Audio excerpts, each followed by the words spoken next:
India में आसमान से फ्रॉग्स गिर चुके हैं। हाँ, ये सच है। कुछ जगहों पर स्टॉर्म के बाद लोगों ने स्काई से फ्रॉग्स गिरते देखे थे।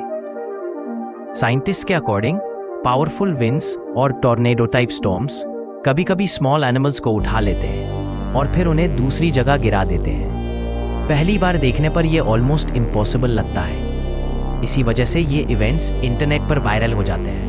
सच में अगर तुम्हारे सामने फ्रॉग्स गिरने लगे तो क्या तुम भाग जाओगे?